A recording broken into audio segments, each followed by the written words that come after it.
حضرت خالد نے اس عرصہ میں پھرتی سے نیزہ ہاتھ میں لے لیا تھا۔ انہوں نے ڈال پر انوش جان کی تلواروں کی روکی اور اپنے گھوڑے کو ذرا پیچھے ہٹا کر نیزے سے حملہ کیا۔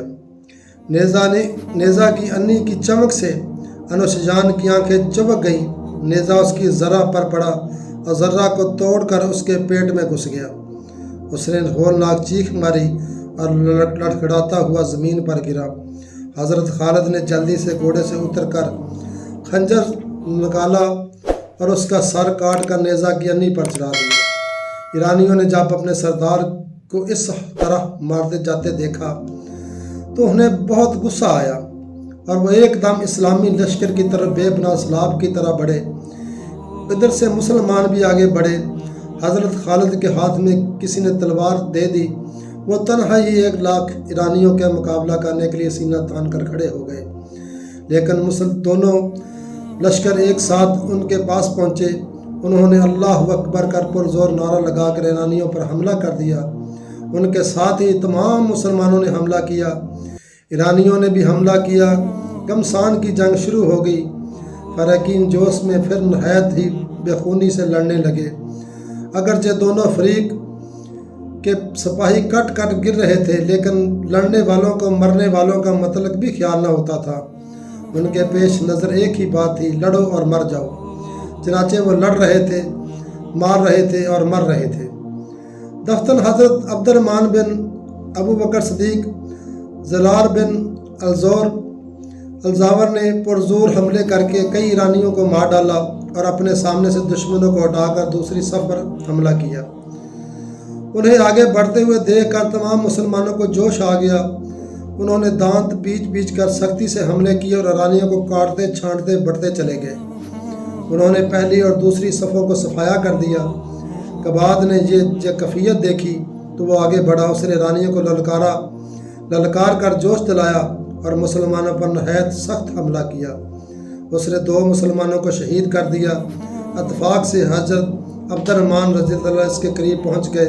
انہوں نے فرمایا، اور ناقص کافر، تو نے 2 دینداروں کو میری آنکھوں کے سامنے شہید کیا ہے، لے سنبھل، تیری قضا بھی آ پہنچی۔ یہ کہتے ہی انہوں نے جوش میں آ کر ایسا سخت حملہ کیا کہ ایک مرتبہ تو کباد گھبرا گیا، لیکن وہ بھی مشہور سردار تھا۔ اس نے حواس درست کر کے ان کا وار روکا اور خود بھی حملہ کیا۔ عبد الرحمن نے اب اس کا وار روک کر تلوار کا بھرپور ہاتھ مارا۔ کباد نے ڈال پر روکا۔ عبد الرحمن کی تلوار نے اس کی ڈال کاٹ ڈالی۔ کباد سخت حواس ہو کر پیچھے ہٹا۔ عبد الرحمن نے بڑھ کر اس کے سر پر تلوار ماری۔ تلوار خود سے پھسل کر اس کی گردن پر پڑی اور سر چاند سے کٹ گیا۔ باچوں بھی نہ کر سکا اور مردہ ہو کر گر گیا۔ ایرانیوں کا یہ دوسرا سردار تھا جو مارا گیا۔ ایرانیوں کو بڑا طیش آیا۔ انہوں نے ایرانی عبد الرحمن پر حملہ آور ہو گئے۔ انہوں نے دشمنوں کے وار روکنے شروع کیے۔ اس وقت زرار بن الزاور آ گئے اور وہ ننگے بدن ہو کر تہمت باندھ کر نیزہ سے لڑا کرتے تھے۔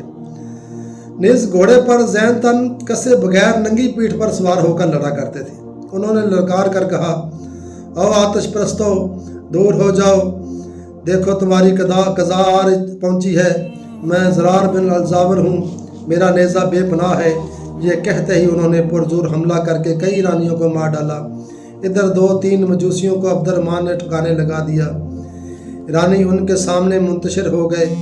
مسلمان برابر سفر چیرتے ہوئے ایرانیوں کو قتل کرتے بڑھتے چلے جا رہے تھے۔